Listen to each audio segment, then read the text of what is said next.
নমস্কার, আপনাদের সাহা ফ্যামিলি টুতে অনেক অনেক অভিনন্দন এবং স্বাগত এবং আপনাদের ভালোবাসা নিয়ে আমি আবার একটা নতুন ব্লগ শুরু করছি।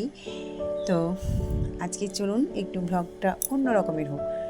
অন্যরকম বলতে আজকে আমি যে কাজগুলো করব সেই কাজগুলো করতে করতেই আমি আমার কিছু কথা শেয়ার করব। কিছু কথা হচ্ছে আমার শ্বশুরবাড়ির কিছু কথা। তো আমি কি কারণে ভাড়া বাড়িতে আছি তারও বিষয়ে কিছু বলবো। বিয়ের আগে মোটামুটি আমার জীবনটা খুব ভালো ছিল, খুব সুন্দর ছিল। আর বিয়ের পরে আমার জীবনে ঝড় বয়েই চলেছে। বিয়ের রাত থেকে ঝড় শুরু হয়েছে, তো ঝড় বয়েই চলেছে। আমার শ্বশুরবাড়ির লোকেরা অতি জঘন্য, খারাপ চরিত্রের লোক। শুধু অন্যের জিনিস হজম করার ধান্দায় থাকে, সেটা তাদের সাকসেস হয়েছেও। আমার সব কিছুই হজম করে বসে আছে। আর অ্যাকচুয়ালি আমার শ্বশুরবাড়ির লোকেরা অতি জঘন্য মনের একটা মানুষ। যখন আমার বিয়ে হয় তখন আমি নতুন, তাদেরকে তো চিনতাম না ভালো করে, তাদের কি ব্যবহার, কি চরিত্র, কি স্বভাব কিছুই বুঝতাম না। যখন যেটা যা বলতো সেটাই আমি বিশ্বাস করে চলতাম। আর বিশ্বাস করে চলেছি বলে আজকে আমি সব হারিয়েছি। এতটাই ওরা খারাপ মনের মানুষ। তো আমার বাবার বিয়েতে কিছু টাকা বাকি রেখেছিল, তারপর থেকে শুরু হয় আমার উপরে মানসিক টেনশন। বাবার বাড়ি যেতে পেতাম না। তো আমার মাকে তো বিয়ের পরে সেই রকম ঠিকভাবে পেলামই না। বিয়ের 1 বছরের মাথায় আমার মা কিন্তু মারা যায়। তারপর থেকেই আমার দিনের পর দিন সময়গুলো কেটেছে খুব খারাপ, অতিরিক্ত খারাপ। এবং আমি আমার বরকে নিয়েও সুখ পাইনি, এখনও পাই না। আমার বরের জন্য আর শ্বশুরবাড়ির মানুষগুলোর জন্য আমার সবই গেছে। আমার কপালটা এতটাই খারাপ। শুধু অপরের টাকা কী করে হজম করব সেই দিকটাই তাদের চিন্তা ভাবনাটা বেশি, আর ঠিক তাই করেছে। ওরা এতটাই মানসিক টেনশন দিয়েছিল যে আমি আমার শ্বশুরবাড়ি থেকে বেরোতে বাধ্য হয়েছিলাম। এতটাই মানসিক টেনশন দিয়েছিল, আমি থাকতে পারিনি। আসলে বিয়ের আগে তো কোনো দিন অশান্তি বলে জিনিসটা জানতাম না, দেখিনি আর ভুগিও নি। আর বিয়ের পরে এতটা অশান্তিতে ছিলাম আমি যে যে যে ধরনের অশান্তি করতো সেই ধরনের কোনো দিন অশান্তি আমি কল্পনাও করতে পারিনি যে এই ধরনের অশান্তিও হয়। আর যদি আরও বিশেষ কিছু তথ্য জানতে চান তো আমাকে কমেন্ট করে বলবেন, আমি সেই কমেন্টের উত্তর দেব। কী কারণে আমি ভাড়া বাড়িতে আছি, এখনও কেন আছি, কেন শ্বশুরবাড়ির সঙ্গে সম্পর্ক সঠিক আমি রাখি না। এক কথায় আমার শ্বশুরবাড়ির লোকেরা অন্যের খেয়ে, অন্যের টাকায় চলাফেরা করে নিজে সমস্তটাই যেন জমে থাকে সেই দিকটাই লক্ষ্য রাখতো। আর ঠিক তাই আমাদের সঙ্গে এটা করেছে। কোনো দিন মাঝে মাঝে কোনো দিন খেতে পাইনি, না খেয়েও থাকতে হয়েছে। সব রকমের অত্যাচারও করতো। আমার বাবা সার্ভিস করতেন, সার্ভিসম্যান ছিলেন, আমি সার্ভিসম্যানের মেয়ে। কিন্তু বিয়ের পরে কোনো দিনও মনে হয়নি আমাকে যে আমি সার্ভিসম্যানের বউ। আর আমার শ্বশুরবাড়ি যা যা আরও যা আছে ওরা মেয়ে, কিন্তু দেখে মনে হচ্ছে রাজরানী।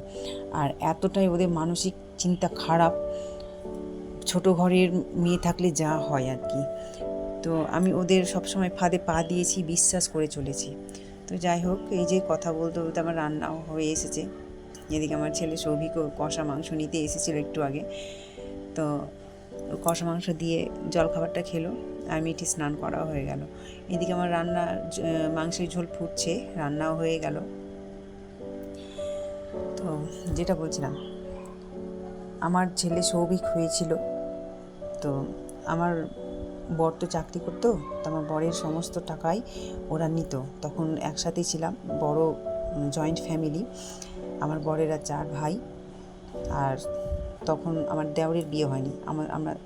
আমার বর 3 নম্বর, আমি তিন নম্বর বউ। তো 3 জনের বিয়ে হয়েছিল আমাদের সবার। আর দুই ভাসুরের ছেলে মেয়ে অনেক, মানে ঘর ভর্তি লোক। তখন মেম্বার ছিল 13 জন, ছোট বড় নিয়ে। অত বড় ফ্যামিলি চালাতো, প্লাস বেতনের টাকাতেও না হলে লোকের কাছে টাকা নিয়ে ধার করে সংসার চালাতো। তাতেও কোনো দিন নাম হয়নি। বলতো যে ওদের আমি কিছুই খাই না, আর প্রত্যেকটা দিন মনে হচ্ছে টুকিটাকি ঝগড়াঝাঁটি করতেই থাকতো। ঝগড়া কোনো দিন জানতাম না, ওই বাড়িতে ঝগড়া দেখা শেখা সব ওই বাড়ি থেকেই শেখা। তো এই ঝগড়ার অশান্তির জন্য আমি মানসিক টেনশনে ভেঙে পড়েছিলাম। তারপরে আমার ছেলে সৌভিক হয়, তারপরেও আমার অশান্তি যায়নি। আমার ছেলে 2 মাসের যখন, তখন আমার মা হার্ট অ্যাটাক করে মারা যায়। তখন আমার জীবনটা একেবারে আরও খারাপ হয়ে গেল। মানে না মা আছে, মার কাছে সব কিছু শেয়ার করা যায়, মা তো নেই, আর শ্বশুরবাড়ির লোকেরাও এরকম। তো এরকম আমার উপরে মানসিক টেনশন চালাতে আমি একসময় বাড়ি থেকে বের হয়ে আসি। ওই যে বেরোলাম, তো এখনও সেই ভাড়া বাড়িতেই আমি আছি। আমার বরেরও নেচার খারাপ আছে, সেটা আমার কাছে কমেন্টে জানতে চাইবেন, আমি সেটা কমেন্ট করে রিপ্লাই দেব। তো যাই হোক, এদিকে রান্না আমার হয়ে আসলো, মাংস ঝোল নামিয়ে নিয়েছি, এবার শাকটা বসাবো। শাকটা বেশ কচি, আমি কিছুটা শাক বেছে এখন রান্না করলাম, আর কিছুটা আছে আমি বেছে রাখবো রাত্রে। তো যাই হোক, আমাদের যে জমি জায়গা আছে, বাগান আছে আমের, এই যে বছরে সিজনে আমের সিজনে আম হয়, ফলন হয়, ওরা আমার শ্বশুরবাড়ির লোকেরা আম খেয়ে আত্মীয় স্বজনকে দিয়েও বিক্রি করে। আর আমরা যে বাইরে ভাড়া বাড়িতে আছি, আমাদের দেওয়ার নাম কথা নেই। আর উল্টা যদি বলতে যাই, তখন বলবে মানে এই সেই করে পার হয়ে যাবে। আর এবার যদি বলি যে জমিগুলো ভাগ করো, আমার শাশুড়িও নেই, শাশুড়ি মারা গেছে গত 6 বছর হলো। তো তারপর থেকে জমি জায়গাগুলো ভাগ হয়নি। যদিও আমি বলি, তো বলছে এই 2 বছর থামো, 2 বছর থামো, এই করতে করতে ওরা দিতে মানে মনে চাইছে আমরা যেন না পাই। কিন্তু কেউ তো নিজে যেটা প্রাপ্য কেউ তো ছাড়বে না, সবাই তো নেবে, তাই না বলুন? আমি ঠিক বলছি না ভুল বলছি, সেটা একটু কমেন্ট করে আমাকে কিন্তু বলবেন। তো যাই হোক, আজ দেবো, কাল দেবো, 2 বছর পরে দেবো, 2 বছর থামো, এই করতে করতে আমরাও একটু বিরক্ত হয়ে গেছি।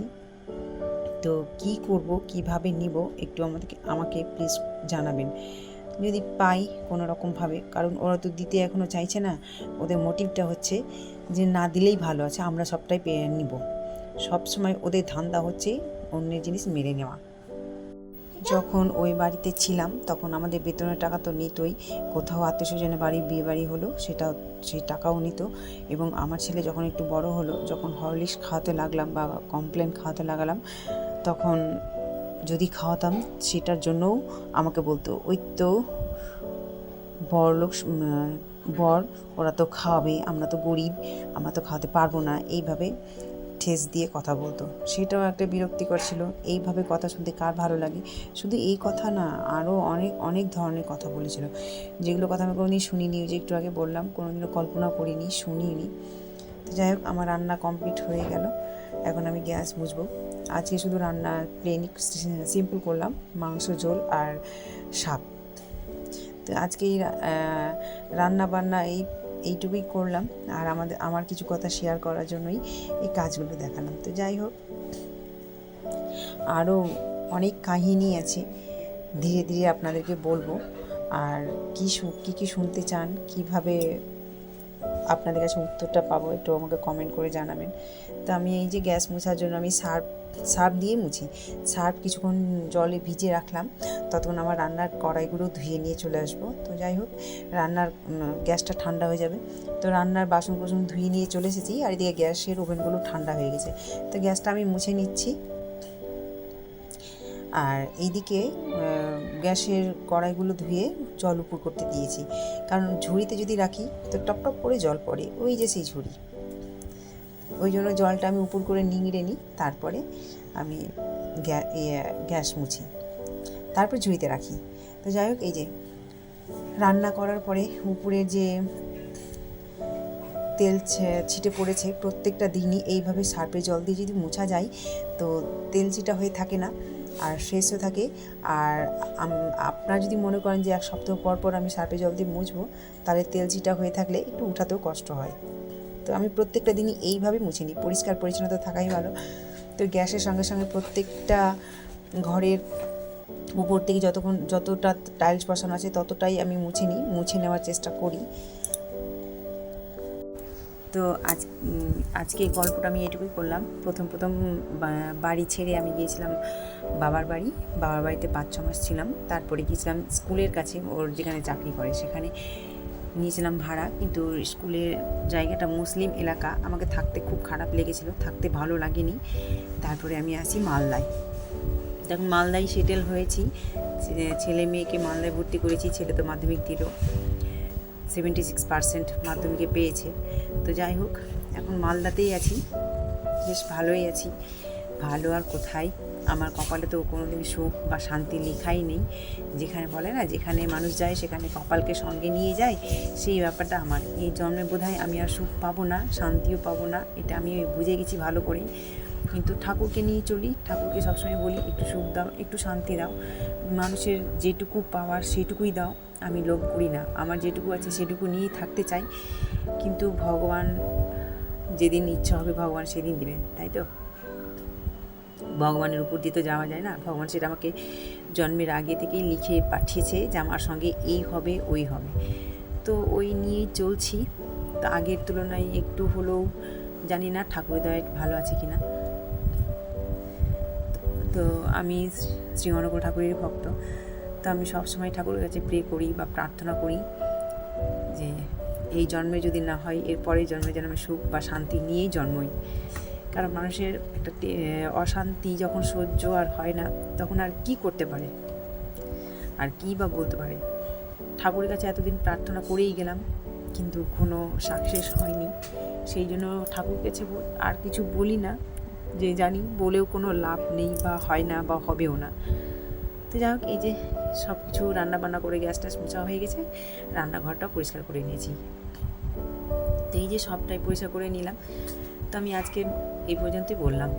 আর এই দিকে দেখুন দুটো তাক আছে, এই যে উপর দিকে দুটো তাক আছে, প্রেসার কুকার এখানেও সাজিয়ে রেখেছি। এই যে দুটো তাক, উপরটাতে রেখেছি আমিষের লবণ, তেল, হলুদ।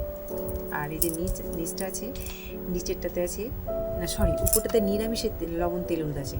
আর এই যে নিচটাতে আছে আমিষের তেল, হলুদ, উপরটাতে নিরামিষ লবণ, তেল, হলুদ। আর তার পাশে আছে একটু সাদা তেলের বোতল, যখন পরোটা করে তখন লাগে। তো আজকের মতো টাটা।